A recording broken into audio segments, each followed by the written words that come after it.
Salutations, everyone, and welcome to part 2 of chapter 31 of the one they call Broccoli by Texiliaz. As always, a link to the feed in the description below. And with that out of the way, let's jump on into it. Hikage's point of view. Never before in his afterlife had Hikage felt as useless as he did right now. Izuku had not been taking the news about moving into the dorms very well.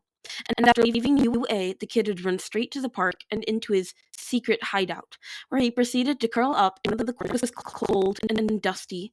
Definitely not a good place for him to lay on the floor. "It's not fair," the kid sobbed. I can't just... I don't know what to do."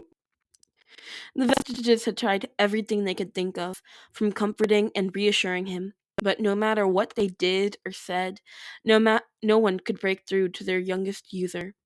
Eventually, the kid exhausted himself, transforming back into his cat form for the second time that day while he continued to grieve. By this point, the boy had blocked them all out completely. They could still see and interact with the outside, and could still feel what he felt. But it felt like no matter how hard they tried, nothing they did or said would reach him. Inside the void, the others were all arguing with each other, but Hikage stayed off to the side, quietly focusing on their youngest user. More than once now, he'd seen the kid glance over to his bag and had felt a longing and a need to run away. It honestly scared Hikage. No, scratch that. It was terrifying to him how much he recognized the feelings he felt from the kid. How he recognized what he was going through, and how much it reminded him of himself. Behind him, he heard Nana angrily stand up and start pacing around the mindscape. "I just can't understand what Nezu is thinking. Why would he bring something like this up out of the blue like that?" the woman ranted, sounding angry. Hikage only paid them half a mind, glancing back at the others while he still kept most of his focus on Izuku. "Is it really that bad, though?" Third asked with a shrug, earning a glare from Nana, Yoichi, and Hikage himself. "What?" the man asked, as he noticed their glares. "It's not like the dorms themselves are a bad idea. I don't understand why you're all making such a big deal out of it." "I am with Third," Second, to no one's surprise, quickly agreed. "The brat clearly needs better social skills. He should focus on going to school and becoming a hero instead of wasting his time on this stupid game of play pretend family." Second huffed as he crossed his arms and leaned back in his chair. "If you ask me, this will be good for him. He has to let go of this charade eventually." Yoichi sighed and shook his head. "It's not about the move itself. It's about the way it was handled. It just came out of nowhere and with no warning. I can see why it must be very shocking for him," Yoichi explained sympathetically, earning an enthusiastic nod from Nana and a smaller nod from En. "Yeah, I get that," Daigoro said as he rubbed the back of his neck. "But isn't this a bit of an overreaction? It's not like Nezu gave him an ultimatum and forced him to confess or anything. He'll still get to live his life as normal." "None of this kid's life is normal," En said softly, his voice barely audible despite the emptiness of the void. He then turned to raise an eyebrow at the bald man. "Besides, you are only excited for this dorm idea because you want more reasons to mess with that Shinso kid." "Hey, that's not true!" Daigoro snapped defensively, slamming a fist against his armrest. "We've gotten a lot stronger lately, so just imagine the amount of pranks we can play on the other kids, too. How much do you want to bet we can make them believe the place is haunted? It's gonna be hilarious!" Daigoro laughed, as if he was already imagining all the ways he would prank those poor, unexpecting kids. "What was it I just said about focusing on school and being heroes?" Sigurd, clearly unamused by Daigoro's carefree tone. "Enough!" Nana snapped, causing all of them to go quiet. "Aren't you all still forgetting about something? Which is the glaring fact that Izuku is still panicking, and he is completely blocking us out? We need to get out there and calm him." Even if we could go out there, Third said, not unkindly. It's not like he will listen to any of us right now. The kid is clearly overwhelmed. Let's just wait until he's ready to talk, and then we'll take it from there. I don't think we can afford to wait. Hikage spoke softly, startling everyone in the void, himself included. What do you mean? Yuichi asked, sitting up straighter and staring at him intently. Hikage shifted uncomfortably when everyone's focus turned to him, but he did his best to hold their gaze. He hadn't meant to speak up, but while they'd been arguing, Broccoli's longing to run away had only grown stronger.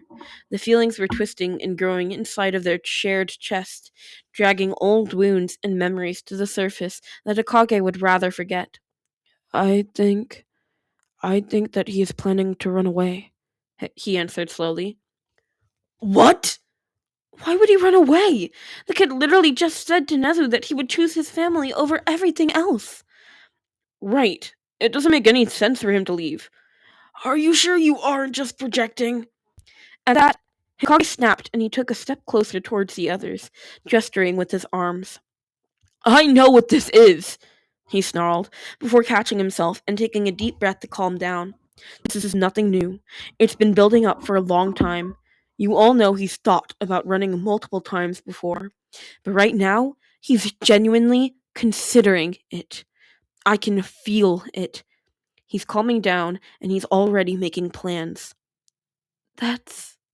Oh, kiddo, no, Nina whispered, eyes glistening with unshed tears. We all knew it was a possibility, but to think he's actually considering it? And said softly, frowning down at the floor. Damn it, I always thought he was being dramatic, Daigoro gritted out, hands clenched into fists. Second and third were both quiet, grim looks on their faces while they glared out into the void. Hikage, Yuichi said seriously, gaining everyone's attention. Are you sure about this? I'm afraid so. It's similar to how I felt, but also different. I fear he might get rid of us if he does leave, Hikage admitted sadly. He what? Daigoro snapped, standing up from his seat.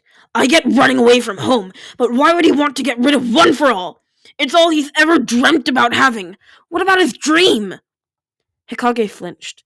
He had some sneaking suspicions as to why the kid would consider giving everything up, but none of them were pretty.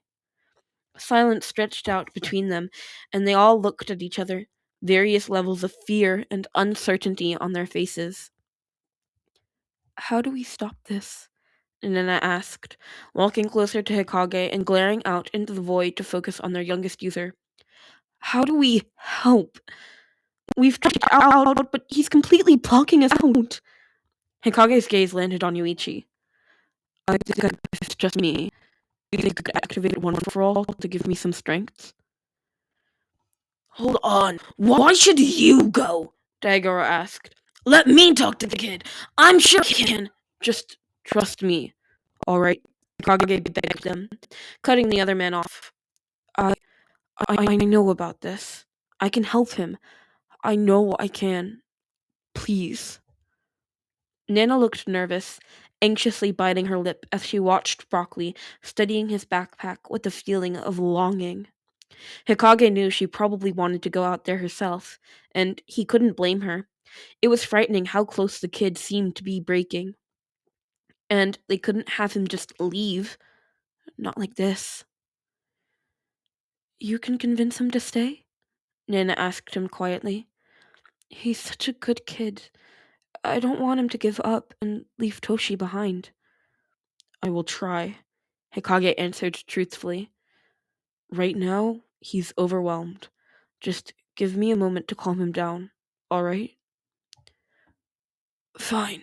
We trust you, Hikage sighed, before he closed his eyes and activated One for All. White sparks surrounded the first user, the light spreading further along the void, blinding them while slowly changing color until they were surrounded by a bright green shimmer. They could feel the walls around them weakening. Not by much, but enough for at least one of them to slip through. The others dutifully backed away until Hikage was the last one standing in a sea of light. Be gentle with him, all right? He heard Yoichi call out somewhere behind him. Of course, Hikage answered back into the void, before he faded away from the mindscape. It took some effort, but Hikage eventually managed to manifest into his translucent form in the real world. He found himself standing in the middle of the run-down shed. It was cramped and made him feel uncomfortable, knowing their kid had spent so much time here alone before they showed up in his life. But he pushed his unease aside and focused on the task at hand, which was a small form of a cat curled up on the floor in front of him. With a sigh, Hikage sank to his knees next to the ninth user. It didn't seem like the kid had even noticed him. Izuku? Broccoli? The vestige asked, unsure which name to use right now. Kiddo, I know you're upset, and I get it. Change can be scary, especially if it feels like you don't have a choice in the matter. But you do have a choice here, you know? For a long moment, Hikage was unsure if the kid had even heard him. He could feel the other vestiges listening, could sense the way they were all holding their breath while they watched. Just as Hikage was about to continue speaking, there was some movement next to him, and a small voice speaking inside of his head. I do? Broccoli sniffled, finally looking up at him. The boy's voice was so small and hoarse, as if he'd been crying for hours. Hikage knew that cats couldn't physically cry, and yet somehow the kid looked to be on the verge of tears, his eyes shining with confusion, sadness, just the smallest glimmer of hope, which was more than Hikage could have asked for. Hope was good. He could work with hope. He offered the kid a gentle smile. Hikage had never been the best at this whole comforting stuff. That was more Nana or Yoichi's thing. But he knows about this. He knows about fear and of being alone. And he'd hate for Izuku to go down the same path as him. Of course you do. You always have a choice, he said softly, as he leaned back against the wall behind him, careful not to fall right through it since he wasn't exactly solid.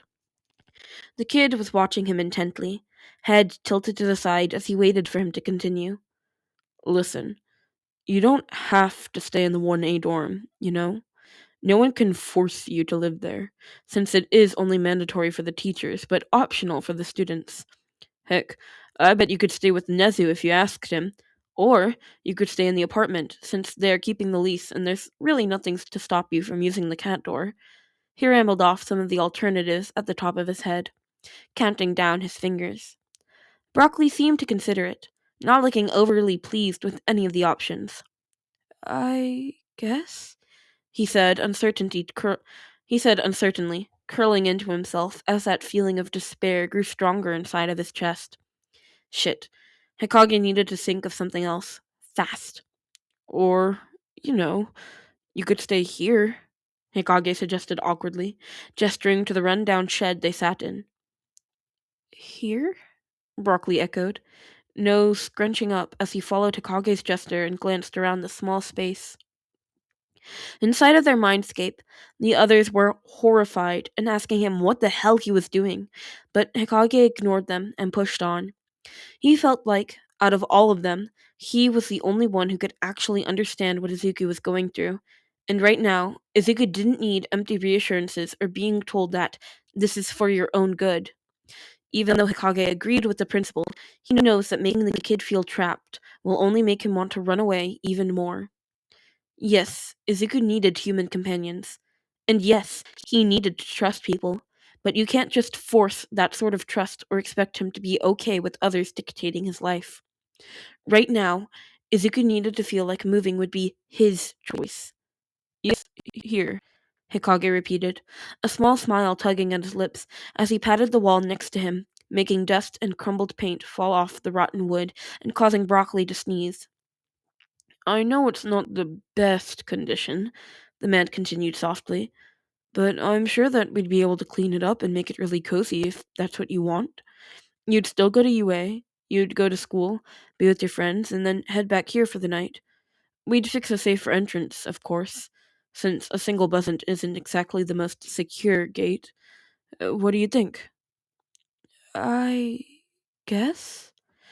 The kid answered slowly, brows furrowed and watching Hikage like he was trying very hard to solve a puzzle. Hikage just hummed, but didn't say anything else, instead letting the silence settle over them. Green eyes shifted to scan the room around them, and he could feel the conflicting emotions running through the kid's veins. He also felt how the other vestiges were growing restless, but Hikage was in no hurry. He knew stressing this would only make it worse, so instead he simply sat back and let the kid think it over, much to the other's annoyance. I don't, Broccoli said softly. Hikage hummed again, not really answering while he waited for the other to continue. The cat stood up slowly and walked around the small space, paws moving carefully so as to not step on any of the rusty nails and other sharp objects laying on the floor. They really needed to clean in here if the kid decided he would stay. Hikage and the other vestiges watched carefully as the kid walked over to the broken vent where he stored all of his items, which wasn't much more than a few bags of clothes, books, and a single All Might figurine. A sad feeling washed over them, before Broccoli shook his head and glanced around one more time before settling his gaze back on Hikage. I could really stay here? He asked, uncertain. Inside of their mind, the other vestiges were squirming uncomfortably, but Hikage shushed them and kept a lid on their emotions as he shrugged, making sure to keep a neutral look on his face. If that's what you want, he answered. It's your life. We won't tell you what to do, but we will be here and support you, no matter what. You will never be alone, he offered, saying the exact words he had wished could have been said to him all those decades ago, before he lost everything. The kid looked lost in thought once again, before a look of grief flashed across his face, and he lowered his face. I don't think I want this, the kid said softly, his voice barely audible over the sound of the wind howling outside. The boy shuddered, his fur standing on end as he curled into himself. I want to go home, he added, voice cracking on the last word. I want my dad's. Is that bad? I Am I being selfish for not wanting them to leave me? Not at all, kid, Hikage answered softly, feeling sad for the lost child before him. It just means you're human. At that, Broccoli looked up, startled, before letting out a broken laugh. Hikage was sure that if he could cry right now, there would be tears running down his cheeks. Come on, then. Let's head home, all right, kiddo? I'm sure that your dads are worried about you, Hikage said gently, standing up and gesturing to the exit. Even though he did his best to hide it, he felt such relief and really couldn't wait to get away from this place. Yeah, Broccoli answered shakingly, taking a small step towards him. Will they... I mean, do you think they'll still be worried about me? Even after we move into the dorms? Will they still care? At that, Hikage and the rest of the vestiges couldn't help but laugh. Broccoli must have lowered his walls at some point, because the next thing he knew, Nana had manifested right next to him and was hugging the cat close, making him yelp in surprise. Kiddo, they'll always worry about you. You're their problem cat and child. Remember? The woman laughed, hand moving up to ruffle the kid's fur and making it even wilder. Seriously, I don't think anyone could give them as many gray hairs as you, even if they tried. The kid's fur bristled in embarrassment, and he mumbled something under his breath, but despite the annoyed front, Hikage could feel the warmth spreading through their chests and the comfort that thought gave the kid. And despite the rough start, the kid actually got a tiny bit excited as they walked home when Nana and En began speculating about what the dorms would look like. They got him curious about the building, wondering if it would be similar to Nezi's apartment or something completely different. Diagoro also pointed out the massive forests surrounding the area and how perfect that would be for him to play, while in his cat form, which made the kid almost vibrate with excitement, and Hikage and the others to bite back a laugh. The longer they talked and hyped the dorms up, the more their kids seemed to almost look forward to the idea of moving. It filled the vestages with immense relief to see him lean into the idea, rather than run in the other direction. And who knows? Maybe once he becomes more comfortable in the new place, he would even be able to share the truth with Shota and Toshinori. Not that Hikage would ever rush him, not after the scare that they had tonight. But despite what Izuku might think, there really wasn't a doubt in Hikage's mind that Shota and Toshinori would love the kid no matter what. Hopefully, Izuku would come to realize that too, one day. At least the kid sticking around and giving the dorms a chance is a step in the right direction. Maybe things will actually turn out all right, Hikage thought, a small flicker of hope filling him as he watched their kid laugh beside him. Shota's point of view. Today was exhausting. Ever since that announcement in the morning, the dorms had been all that the students had been talking about.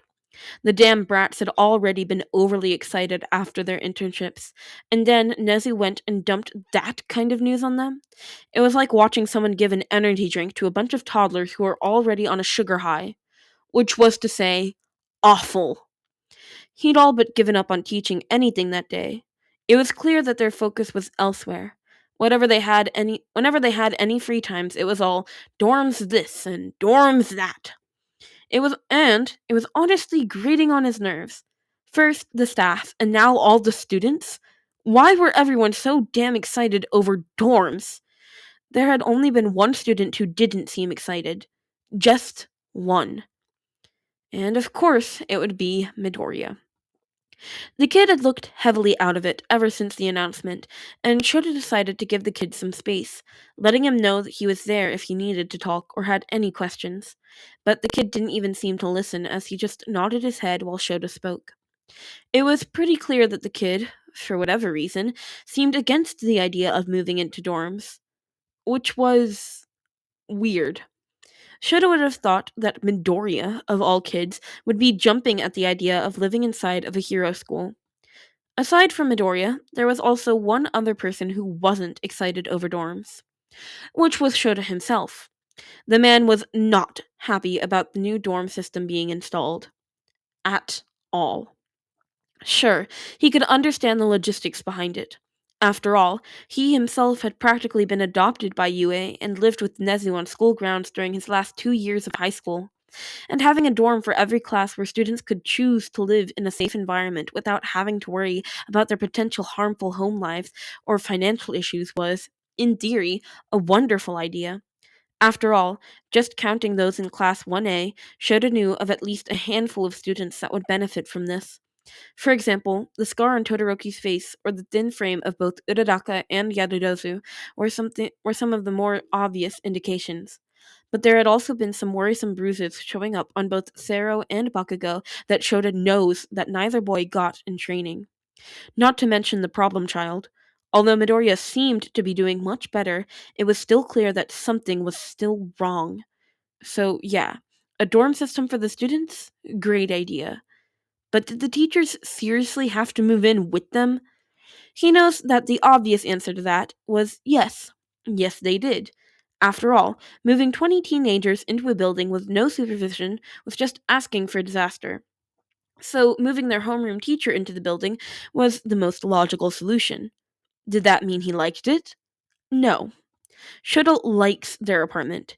He likes the solitude and knowing he could go home after work and just cuddle with his husband and their 2 cats in peace. And sure, they would have their own space in the dorm too, with their own apartment on the ground floor with a private kitchen, bathroom, and everything. But it wouldn't be the same. Not when they could get a knock on the door at any moment and be expected to be responsible adults for 20 kids. Not to mention how this felt like he was basically moving back home to his parents' place after turning 30. He'd all but grown up on UA after entering the heroics course, having been taken in under Nezu's paw and lived on campus in their dorm room dedicated for students without any stable homes. Which, okay, it might be hypocritical of him to be so against the dorms since they had literally saved him when he was young. Don't get him wrong, he'd always be grateful to Nezu and UA for practically raising teenage him, and he knows this will benefit his kids too. Not only the ones from troublesome homes, all of them would surely grow from this experience. But again, it just felt so awkward to move back there after all this time. Then there was the other elephant in the room, and also what he was the most worried about, which was how their little gremlin of a cat would react to the change. Not Slushy, no. She would most likely be overjoyed in having such a large space and a bunch of new servants to feed her when he wasn't looking. Broccoli, on the other hand, there was no way to know how he would react to all of this. They had just gotten over the last scare of him being gone for so long, and Shota would hate it if this was the last straw that made the kitten leave them forever. He had no idea what Broccoli was up to when he wasn't with them, and he couldn't help but worry that the cat had found a new family or something. Would moving into the dorms be the final nail in the coffin? After all, the cat hates teenagers. Just seeing him react to Shinso had been proof enough of that. The only teen that he seemed to tolerate so far was Midoriya, and that was just if the green-haired boy's word could be trusted. After all, the kid could very well have lied about Broccoli being fine with him just to spare their feelings. In reality, the gremlin might as well have scratched or bit him, and Midoriya would still insist on them being best of friends. That would actually be very in character for the freckled boy. The point was, Broccoli and teenagers just didn't go well together, and it felt unfair to expect the cat to be fine living with 20 teenagers after his trauma of nearly dying thanks to some stupid tweens. Shota honestly dreaded telling Broccoli about the move, and he seriously wouldn't blame him if he decided to leave them over this. But when Shota had tried to bring his concern up to Nezu, foolishly thinking he'd get some sympathy, the mammal had simply smiled at him. The damn rat had seemed adamant that this would be good for the kitten, stating that this was a great solution for everyone. Which, frankly, Shota has a hard time seeing how Nezu could ever think this was a good idea. At least one of his students is going to end up with scratch marks and scarred for life before the end of the semester. He just knows it. Toshi, much like Nezu, didn't seem to share his concern about the green gremlin. His husband had stated that it would be good for Broccoli, and how it would be nice for him to be so close to Nezu, since he likes the mammal so much. Seeing how no one else shared his concern, Shota finally dropped the issue. That didn't mean he still wasn't worried, though, because he was. A lot. It was getting late, and Broccoli still wasn't home. Again. Shota wondered how his husband could be packing when their kitten was missing. The man was running around and rambling about what to pick and what would stay in the apartment, completely oblivious or choosing to ignore the annoyance that was radiating off of Shota, where he sat tense on the couch. It almost seemed like his husband didn't care. But then again, Toshinori had always had a habit of distracting himself whenever he got worried or stressed, which, judged on the man's constant rambling and moving around, he probably was. Our apartment is supposed to be fully furnished, right? So we probably don't need that much anyway. Oh, should we buy a new cat tree? It feels a bit unnecessary to drag it with us when we'll return here during the breaks. Out of the corner of his eye, Shota noticed movement, and he immediately sat up straighter once he saw the small green cat enter the living room. He hadn't even heard the cat door open. When did his cat learn to creep up on them like that? Broccoli had freezed in the doorway, looking between Toshinori and the boxes littered around the floor with a shocked expression. And fuck. This wasn't how Shota had planned for the kitten to find out they were moving. Toshi, Shota hissed, silencing the still rambling blonde. When Toshinori turned to look at him, a confused look on his face, Shota gestured politely towards the green cat who was warily watching them from the doorway. Oh. Oh! Hello, little one! Toshinori greeted sheepishly, hands twisting in the blankets that he had been in the middle of folding. Broccoli just stared at them, his sharp gaze flickering between Toshinori, Shota, and the boxes, before he let out an almost questioning meow. His husband and him shared a look. Right. Should we tell him? His husband asked nervously. Shota sighed. He really didn't want to, but at the same time, they kind of needed to inform their little roommate of them moving soon. His gaze landed back on the small cat, who was still looking at them warily, probably realizing something was going on. Broccoli, Could you come over here for a moment? There's something we need to talk about, he said, as gently as he could, while he patted the empty spot next to him on the couch. The cat looked at him warily for another tense moment before he nodded and carefully made his way over to the couch. He sat down next to him and tilted his head, clearly waiting for the man to speak. Well, you know how Toshinori and I work at UA, and how Nezu is our boss? Broccoli nodded, his expression not giving anything away. It's a very important job, one where we make sure to keep all of our students safe. And in order to do that, Nezu has decided to have us move into a new home at the school, together with the students, he explained, glancing over at his husband, who gave him an encouraging nod and a smile. The students will all have their own rooms, and we will have our own home inside of the dorm, too, kind of like how our apartment is inside of this bigger building. We all live next to each other, but also have our own space. The only difference is that there will also be a shared lounge and kitchen outside our door that we can share with the students if we want. Are you following so far? During his speech, the cat's ears had fallen more and more flat against his head, but at the direct question, he clearly made an effort to straighten up and his ears shot forward as he gave a quick nod. Is he trying to act like he was more okay with the idea than he is? That is oddly mature of him. But why? You can tell us if you don't want to do this, he said carefully, noticing how the cat looked almost surprised. We won't be mad, and we can try and figure something out. We both want you to be happy and comfortable living with us, and we won't ever force you into something you don't want. All right? For a long moment, Broccoli watched him carefully. It felt like the cat was studying him, and Shota did his best to keep his face as open and honest as possible. Then, Broccoli seemed to relax, and Shota huffed fondly when the kitten climbed up to lay down on his lap and started purring. The action was so unexpected that Shota let out a small, surprised laugh as he reached down to drag a hand down the small cat's back. All right then, Shota chuckled. It won't be permanent, just during school weeks. We'll still keep the apartment and return home during breaks or even weekends. But I need to know that you are okay with moving. Like I said, being a teacher is important, but you're part of our family, and I want you to feel safe living with us. You and Slushy will always be our top priority. At that, Broccoli gave another, more firm nod. Shota smiled and scratched the cat behind his ear, causing him to let out a loud purr. The cat then stretched out along Shota's lap, looking completely content. It felt like something inside of Shota finally relaxed at the sight, and he let out a breath he hadn't even known he was holding. Shota eventually had to get up and help Toshi with the rest of the packing. It was honestly exhausting. That's the only way he could describe it. Sorting through and planning what to put where was exhausting, not to mention the emotional drain of seeing your lives being reduced to fit inside a few boxes. He was just thankful that they didn't have to bother moving any furniture because that was not fun. Never again. Then he remembered that they would have to organize all of their students' moves too, which, ugh, he was not looking forward to that at all. Are you okay? Peachy, Shota grumbled. Just not looking forward to dealing with all the meetings this week. That shit is gonna take forever.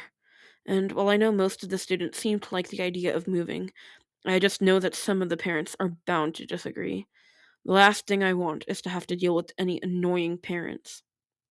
Yes, I can understand that, but I'm sure it will go all right.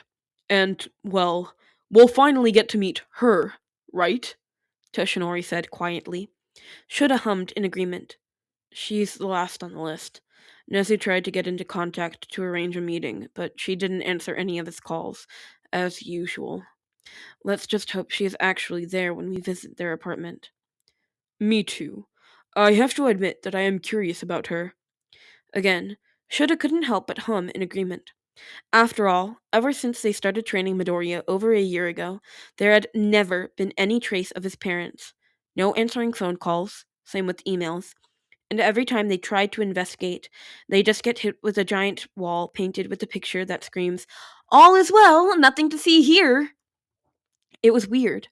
Everything surrounding the teen was weird. And hopefully, they'd get some answers once they visit Midoriya's residence later that week. Author's notes. I know this chapter was a bit heavy, but I promise things will get more wholesome soon. Well, after just a little more hurt the next chapter, lol. But afterwards, lots of fluff. I promise. Next up, Shota and Toshinori are finally going to meet Inko. What will they think of her, and will they learn anything new about their student? Find out next time, hopefully sooner than the long hiatus we just went through. Thank you everyone for your continued patience, comments, and support. Seriously, I'm still amazed that so many are reading this story. It makes me so happy to know that people are still enjoying this, even though I've been bad at answering every comment. Every comment seriously makes my day and means a lot. So thank you. Hope you all have a wonderful day or night wherever you are in the world. And that's a wrap on chapter 31. Yeah, it's split into two parts. Sorry about that again. My first recording, it was super glitchy, and so I split it into two parts because I really did not feel up to reading the entire thing. I'm gonna let you guys in on a secret. There's a word count for each chapter posted in the summary that I just don't read. So this chapter, chapter 31, was 9,600 words. Next chapter is 12,700 words. It's going to be well over an hour, probably an hour and a half. And so I want you to tell me in the comments, can I do that one in two parts, or do you want it all in one super long video for chapter 32? So let me know that. Please go show the original author Texiliaz some love. Please leave me some comments. I love reading your comments. They make me so happy. And please leave me hate comments. Speaking of hate comments, I have some people I need to shout out. So, shout outs to L12 Alexis, Rosie Burdine C8U, I saw that frowning face, Desiree Pretorius, and Iyuki Zukami 5434. Thank you for your hate comments. I appreciate you a lot. And no, don't flame these people. I asked for their hate comments, and it's all in good fun. I hope you guys enjoyed this. I'll see you guys next time. Bye-bye, pups.